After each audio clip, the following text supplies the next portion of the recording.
Рахмат.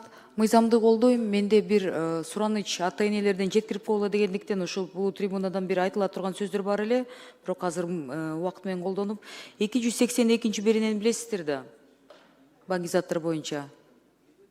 Наркотики. Да, Ошондо деген жоопкерчиликке 8 жылдан 13 жылга чейин соттолуп кетип атышат, туурабы? туура. Анан мага бир 20-дай 30-тай ата энелер ошо кармалып соттолуп кеткен, камалып кеткен балдардын ата энелери кайрылып атат да. Көпчүлүгү аябай жаш экен да. Алдан калгандар эми акылын көптүгүнөн эмес да. Ортодо деген ошо баштарын айландыргандар да көп болот экен. Ушул боюнча кандай иштер жасалып атат, ушуну бир трибунадан бир айтып койгулачы, балдарыбыз деген атай барып туруп акча табам эмес, алдан кылгандар аябай көп болуп атат дейт. Ушуну биринчи жолу жасалганда өзгөчө жашын эске алып туруп тагдырына балта чаппай кандай бир жолдор бар деп ушуну бир айтып коюңуздарчы деп сурангандыктан сизге кайрылып атам да. Кандай дейсиздер? Бүт 18 жашта, 19 жашта кесилип кеткен балдар аябай көп экен. Элвира Жаргалбековна, сиз туура маселе көтөрүп атасыз да. Бүгүнкү күндө жаштар арасындагы бул наркотикалык заттарды колдонуу бүгүнкү күндө көйгөйлөрдүн эң чоң көйгөйлөрдүн бири. Жана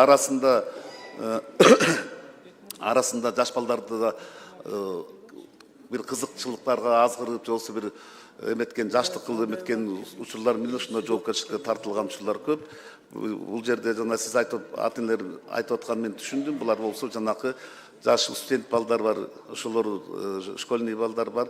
Жана закладка менен эметкен жоопкерчиликке тартылган балдар жөнүндө айтып атасыз да, туурабы? Жап-жаш балдар жөнүндө сөз болуп атат. Алда көйгөй, бирок азыркы замандын өзгөрүшү, бүгүнкү технологиялардын өзгөрүшү менен ушундай бир жаңы метод, жаңы форматта дагы ушундай наркотиканы колдонуу, сатуу шарттары да башкача болуп атат. Бул эми сиздер ушул жерде алып берген мыйзам негизинде биз иштерди жүргүзүп атабыз.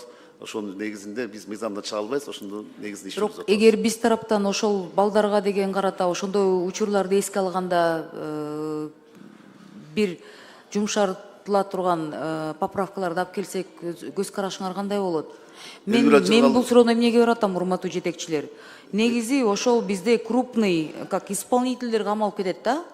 А башында турган, ошо миллиондогон доллар оборотторду иштеткен наркобарондорду биз камабайбыз. Мен андайларды уга элекмин. Только ловятся закладчики, ловятся вот такие, кто вот майда чүйдөлөр дегендей да. А чоң ошол башында тургандарды мен мисалы уга элекмин да. Чоң ал эми сиз түшүнүп атасыз кандай деңгээлдеги адамдар жөнүндө сөз болуп атат. Ошондойдун мен бир расмий түрдө камалышын аты жөнүндө уккан жок элем да, Кыргызстанда. В основном камалгандар жесир аялдар көп камалат экен, жаш балдар камалат экен, аз камсыз болгон үй бүлөдөн камалышат экен. Анан бат акча табам деп баш айлангандар да камалат экен да. Булардын башында манипулятор болуп, үстүнөн буларды колдонгон адамдарды неге биз аларга күчүбүз жетпей жатат деген суроо менде бар, мисалы жогорку кеңеш депутаты катары. Элвира Жаргалбековна, сиз баса белгилеп айтканыңыздар бар. Жаш балдар боюнча мен айтып кеттим. Бирок экинчи бул учуруңузда мен кошула албайм. Себеби биз ошол Кыргызстанга кирген наркотикалык, оор наркотиканы башка жанакы жоопкерчиликке тартылган, который запрет болгон наркотикалар боюнча биз 24-жылга караганда 25-жылы көп выявить еттик. Жана сиз айтып аткандай ушул наркотиканы биз даже мен азыр бул боюнча сведениямды алып келген жокмун. Биз 24-жылга караганда 25-жылга абдан көп фактылар выявить еттик. Жанакындай эң ана башчыларын кармап айтасыңар дегенге мен кошула албайм. Мен сизге подробно ушул мага маалыматтан да кагаз жүзүндө коюңуздарчы. Да, бул жагында бизде азыр абдан жакшы иштер жүрүп атат. Мисалы 24-жылга караганда 25-жыл мен азыр точно азыр мен жаңылышып калбайм. Мен көп фактыларды выявить еттик, бир нерсе тонна көбүрөөк алдык. Мисалычы, то есть бул жагында ички иштер министрлиги катуу күрөш жүрүп атат. Жанакындай мындай жетим жесир жанакы ылдый жактагылар менен күрөшүп атат дегенге мен толук кошула албайм. Мен сиздердин жумушуңарды жаман деген жокмун. Бул жерден деген мисалы массалык маалымат каражаттарында эми миллиондогон доллар, миллиарддаган доллар оборот, бул эл аралык деңгээлдеги чоң бизнес десем деле туура сөз болуп калат да. Ошол деңгээлдеги адамдардын камалышын мен уга эле келем да. Жалаң аялдар камалат жөнөкөй. алданып калган жаш балдарыбыз камалат, эптеп тиги кичине акча табам дегендер. Ошон үчүн сурап атам да. Бул деген чоң индустрия да сөздүн чоң ачыгы. индустрия. Элвира Жыргалбековна, бул боюнча мен маалыматтарды айтып кетейин. Мына былтыркы жылы бул башка мамлекеттин кызматкерлери менен биргеликте Москва шаарында ушундай чоң наркотикалык саткан транзитный наркотикаларга аны Европадан да мына кармалды, билесиздер. Роскада жүргөн баланы биз алып келип азыр алып келип этапирт этип атабыз.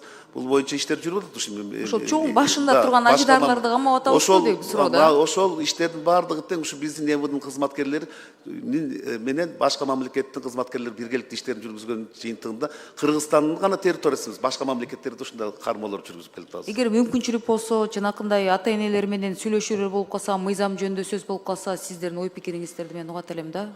Биз ар бир площадкада, ар бир эмеде биз сүйлөшүүгө даярбыз. Ал үчүн биз мынакей Элвира Жыргалбековна, сиз вице-премьер болуп турганда чогуу экөөбүз да иштер жүргүзүп келгенбиз. Биз ар бир площадка элге ачык маалымат беребиз, бүт бардыгын тең мынакей айтып беребиз. Мына сиздердин да мынакей ушул депутаттар, сиздердин алдыңыздарда биз толук так маалыматтарды ачык көйгөйдү айтып келебиз. Орун жашырсаң өлүм ашкаралайт дейт. Ансарындай биз ички иштер министрлигинде бүгүн эл алдында түз так маалымат берип иштеп келатабыз. Чоң рахмат, сүйлөштүк анда. Рахмат, колдойм.